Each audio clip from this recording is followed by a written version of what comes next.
Kijana ambaye ni mbunifu wa Mo 29 rasmi anaenda kuwa chawa wa wauaji. Msiojua huyu kijana, msiojua, na nina hakika huyu kijana ndiye aliyesema Simba sio walikuwa mbele ya muda kabla hata Oktoba 29 haijafika. Huyo kijana ndiye aliyebuni hiyo Mo 29 kabla hata 29 yenyewe, kwa sababu yeye alisema hiyo Mo au M inamaanisha maandamano, O inamaanisha Oktoba 29, akasema Simba walikuwa mbele ya muda. Huyo kijana sasa ni dhahiri anaweza asikwepe huo mtego. Ni dhahiri anaenda, inawezekana kabisa anaenda kuwa chawa wa wauaji. Lakini hatujakaa sawa, akatokea nikafuatilia, nikaambiwa huyo naye ni wa Njombe. Watu wa mkoa wa Njombe wabunifu sana. Juzi tena nikafuatilia, nikamkuta kijana mmoja Davis Nziku, na nimekubaliana na Wasukuma wenzangu, kwa sababu anatengeneza fedha kupitia Wasukuma, itabidi tuingie naye mkataba. Sijui kama yupo Davis Nziku. Niwape tu vionjo vyake viwili. Kimoja wapo, siku moja nikawa naangalia kwenye mtandao, ameandika, unajua serikali haiko serious. Sasa mimi kama mtendaji mkuu wa serikali nikataka kujua serikali haiko serious, na mimi ndo mtendaji wake mkuu, niko serious hivi, hii serikali haiko serious vipi? Kuja kufuatilia kwenye maneno, anasema unajua serikali haiko serious hivi, serikali inaruhusuje katoto kadogo kanakuwa kasukuma, singeacha kakuekue. Nikasema huyu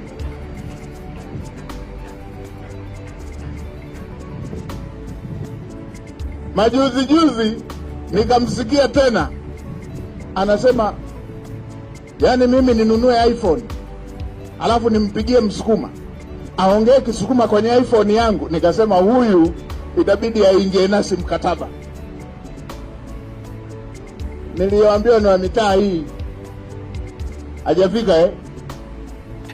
Juzi hapa nimetoa klipu fulani ambayo imemsababisha Ananja kunyea mdomo. Kanya kweli kweli, kanya. Nizungumzia kuhusiana na kinachofanya machawa, sababu 6 zinazofanya machawa wafikie kuwa machawa. Zilikuwepo nyingi. Ya kwanza ni kwamba anasema maneno hayana makali, hayawi na makali kwa wauaji, kwa watu wenye dhuluma, hayawi makali yale maneno. Anajikuta yanaanza kuwa friendly, yanaanza kuwachekesha, wanaanza kuya review. Kama akina Mwigu, unafikiri anaweza akareview kirahisi maneno anayosema mimi? Akireview na mpandia hewani kwamba maana yangu sio hiyo, haliwezi likakufurahisha uliyekalia kiti cha damu. Siwezi kutoa neno likakufurahisha uliyekalia kiti cha damu. Umekaa kwenye shingo za watu, kwenye damu za watu zinamiminika, wewe ndio umekaa hapo kama waziri mkuu kwenye serikali ya damu. Kama una namna yoyote ya kujihisi ni mwema, akina Musa walijiuzuru, walikataa kiti cha binti Farao, nafasi kuitwa mwana wa binti Farao. Hiyo ndio njia pekee ya watu walioonyesha uzalendo, walio dhidi ya utu, dhidi ya ubinadamu na dhidi ya haki. Sababu nyingine nilisema kwamba mara nyingi mtu anageuka kuwa chawa akianza kuona mbona hii ni kama inaweza kuwa njia mimi kupata, nanufaika nini na umaarufu huu, kwa naamua kupata chochote kwa yeyote. Na wewe kijana, inawezekana kabisa kulingana na hali ya ugumu wa mambo ilivyo, lakini pia na ushawishi wa donge nono hilo ambalo akina Mwigulu wanasema tufanye mkataba naye. Si Wasukuma kwa sababu Mwigulu sio Msukuma, si Mnyiramba, si wapi wa Singida huko, sio Msukuma. Anaposema tufanye mkataba naye, najua ni wa aina hiyo. Ndio kijana ataenda kula kama, na nadhani nitatukanwa sana kama ninavyotukanwa ya kina Upendo Nkone. Wanaula, wana gari zuri mjini, ila mimi sikuwa na vita na gari lake. Nilikuwa najaribu kuonyesha kwamba wanaokuchangia, wanaokupromote sio wanakuweka alama ya kwamba wewe ni sehemu ya wanufaika wa damu tunazomwaga. Sasa haya Upendo chana nayo, lakini huyo kijana ni vigumu kukwepa, na hiyo ni kama ndo agizo tayari.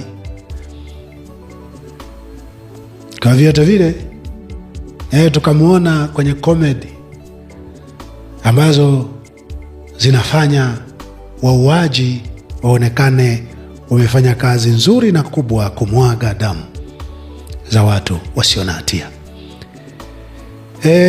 Nitumia nafasi hii kusema hivi, chawa, mtu akifikia hatua ya kuwa chawa anaweza kuacha uchawa? Jibu ni sio rahisi. Kuacha uchawa ni kifo.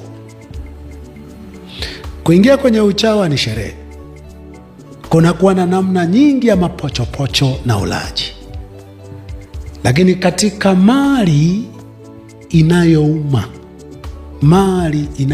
ni mali ya mwizi. Yani kwa mfano, mwizi akiibiwa huwa ni mkali sana.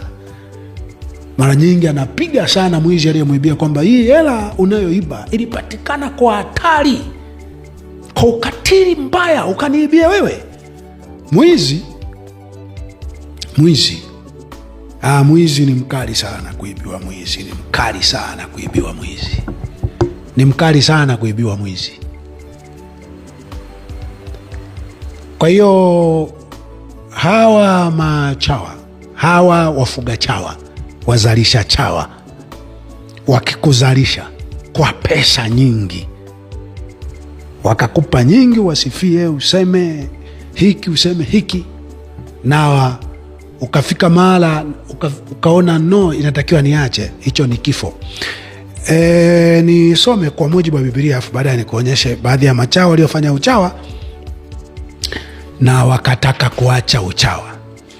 Uchawa ni nini? Kwa mujibu wa Biblia, Mithali 17 mstari wa 15 inasema, yeye asemaye kwamba asiye haki ana haki, naye asemaye kwamba mwenye haki hana haki, hao wote wawili ni chukizo kwa Bwana.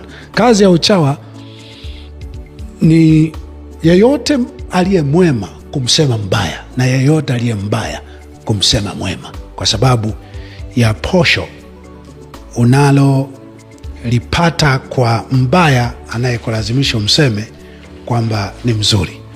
Kwa hiyo siyefahamu mchawa ni hao. Katika Mithali 28 mstari wa 4 sema, wao waiachao sheria huwasifu waovu, bali wao washikayo sheria hushindana nao. Kwa hiyo chawa ni mtu anayesifia waovu, anayesifia wabaya. Na kuja chawa anaweza kuacha uchawa si rahisi. Anakuwa amesha kula mara nyingi muhuri wa moto au kiapo cha damu kwamba tunakupa vyote hivi, vimetokana na dhuluma ya mali na uhai. Kwa hiyo siku ukifika mahala ukageuka, pengine uanze kusifia wema, uanze kupinga ubaya, wewe mwenyewe utageuka kuwa hizi damu. Katika Matendo ya Mitume sura ya 7 palikuwa na kijana mmoja alikuwa chawa. Hapa nianzia mstari wa 59. Matendo ya Mitume sura ya 7 mstari wa 59 imeandikwa, wakampiga kwa mawe Stefano, naye akiomba akisema, Bwana Yesu, pokea roho yangu. Akapiga magoti akalia kwa sauti kuu, Bwana, usiwahesabie dhambi hii. Akisha kusema hayo akalala. Na Sauli, chawa namba 1 wa mateso haya yote, alikuwa akiona vema kwa kuuawa kwa Stefano. Sauli alikuwa anaona vema kwa kuuawa kwa Stefano. Stefano hana hatia. hana kosa. Lakini Sauli vile anavyouawa, Stefano anapigwa kwa mawe, Sauli alikuwa anaona vema. Ndo hawa machawa wanaona nabishana dola inaua, dola ni sisi, wanaona vema kuuawa na kuteswa kwa watu wasio na hatia. Watu wanaolalamikia, ndugu zetu mmewaweka wapi? Mlidhurumu mali, mlidhurumu uhai, mmedhurumu mali. Sasa akina Soka, akina Polepole, akina Mdude wako wapi? Hawa wanaodai ndugu zao wako wapi? Na wenyewe wanafyekwa. Chawa wanaona vema kuuawa kwa maelfu ya watu. 29:30-31. Na baada ya hapo na kabla ya hapo, Matendo 8 mstari wa 3, Sauli akaliharibu kanisa, akaingia kila nyumba na kuwaburuta wanaume na wanawake na kuwatupa gerezani. Sauli akawaharibu watu wema. 9, akachukua barua kwamba wa Yerusalemu hapa wameisha, naomba niende na Dameski. Huko ndio akakutana na rehema za Mungu. Baadaye akawa sasa nataka kuacha uchawa, akataka kuacha uchawa. Hali ilikuwaje? Kifupi ni kwamba mwisho aliuawa, lakini kupitishe tu katika mapito aliyopitia. Kwanza anapoitwa na Mungu, Mungu anamwambia ulikuwa unafanya uchawa, sasa utafanya hiki walichokuwa wanafanya hawa uliokuwa unawaua. Alafu hivi vilivyokuwa unawaua na wewe utateswa sana, na baadaye utakuja kuuawa. Kwa nini? 9:23 imeandikwa kusema, hata siku nyingi zilipopita Wayahudi wakafanya shauri ili wamuue Sauli, lakini hila yao ikajulikana, na Sauli wakamvizia malangoni mchana na usiku wapate kumuua. Wanafunzi wake wakamtoa usiku, wakamshusha ukutani, wakimteremsha katika kapu. Ni hapo hapo Dameski kageuka, kaanza kufanya kile ambacho alipokuwa chawa alikuwa anaua watu. Wale watu walitafuta kumuua. Maisha yote ya Paulo akiwa Sauli yalikuwa ni maisha ya kukamatwa, kuwekwa gerezani, kuvuliwa nguo, kupigwa, kufungwa gerezani, kuwindwa, kuonewa, kuteswa, na mwisho aliuawa. Je, watu wa Mungu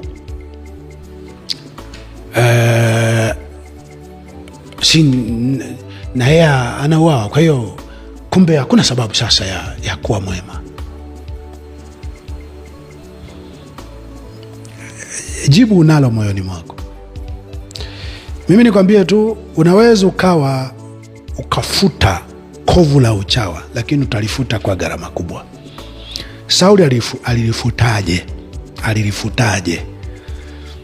Chawa anaweza kuacha uchawa? Jibu ndio, lakini ni vigumu sana kumwona binadamu sasa anayeweza akaacha uchawa. Hiyo ni mpaka kufa. Kama ni mzee Chande, ni Profesa Juma, ni sijui Ashalozi Migiro, ni Mwiguru Nchemba, ni Makonda, ni Yona, sijui Wachalinze, sijui ni nani, yeyote ambayo namjua alishageuka chawa, ni akina Nanja, ni yeyote namjua alishageuka chawa, aishakula kiapo cha damu, aishakula posho la damu.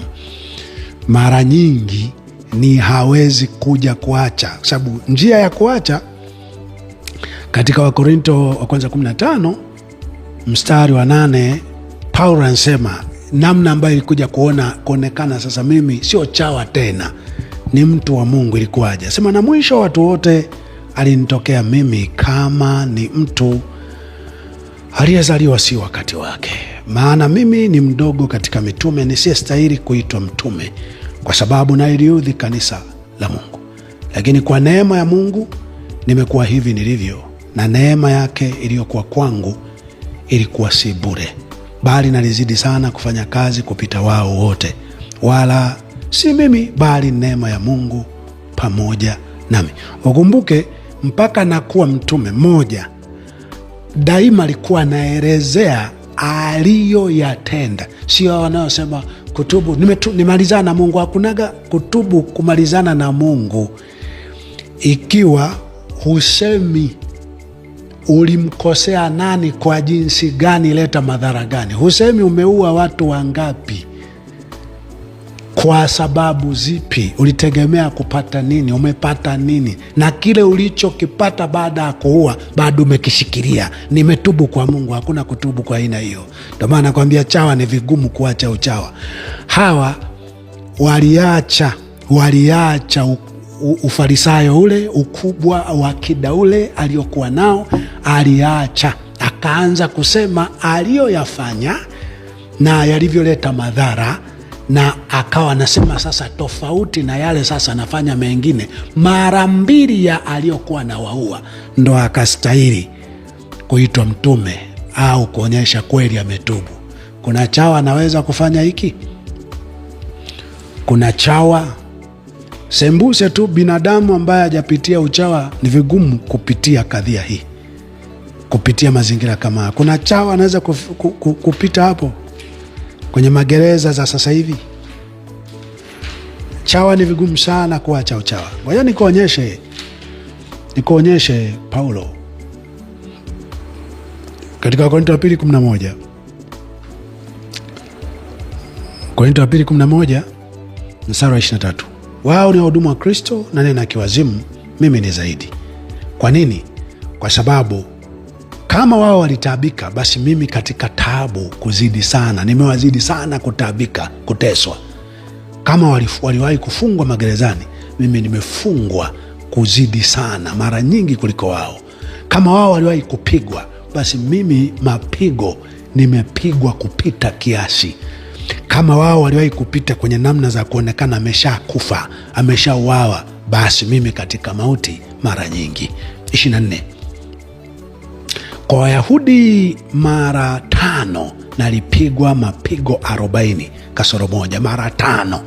Huyo ndo chawa anaacha uchawa. Huyo ndio chawa anaonyesha kwamba sasa mimi sio chawa tena. Ona aliyopitia. Kwa Wayahudi mara 5 nalipigwa mapigo 40 kasoro moja, mara 5 zidisha. Mara 3 nalipigwa kwa bakora, mara 1 nalipigwa kwa mawe, mara 3 nalivunjikiwa jahazi, kuchwa kucha nalipata kwa kilindini. Katika kusafiri mara nyingi, hatari za mito, hatari za wanyang'anyi, hatari kwa taifa langu, hatari kwa mataifa mengine, hatari za mjini, hatari za ndugu wa uongo, katika tabu na masumbufu, katika kukesha mara nyingi, katika njaa na kiu, katika kufunga mara nyingi, katika baridi na kuwa uchi. Baghairi ya mambo ya nje yako yanijiayo kila siku, ndiyo maangalizi ya makanisa yote. Ni nani aliye dhaifu nisiwe dhaifu? Ni nani aliyekwazwa nami nisishukiwe? Huyo ndiye chawa aliyekuja kuacha uchawa. Kuna chawa tunaye leo anaweza kuja kuacha uchawa akalipa gharama hizi. Nimetaka ni kujulishe kwamba wasemaji wanasema kukopa harusi kulipa matanga. Vingi rahisi unavyovipata kwa njia haramu, ni vyema ujue vitakuacha kwenye majuto ya Yuda Iskarioti. Utakosa raha katika maisha yote yaliyobaki kwa sababu ya ujira wa damu. Lakini wito wa kutubu upo, na mimi ni moja mtu naweza nikakuongoza jinsi ya kutubu, isipokuwa usio unanivizia ili kunioa. Naweza nikakuongoza kutubu ukiwa hapo mbali, na baadaye nikuhakikishia tu kabisa unaweza usimalize raundi kutubu kabisa. Unaweza usimalize mwaka ukiwa hai, ukiwa uraiani. Ndani ya miezi 6 mitatu utakuwa aidha umeshauawa au ulishafungwa. Nani awezaye kutubu, hasa aliyefikia kiwango cha uchawa? Ulielewa? Asante. Hongera kwa kunisikiliza.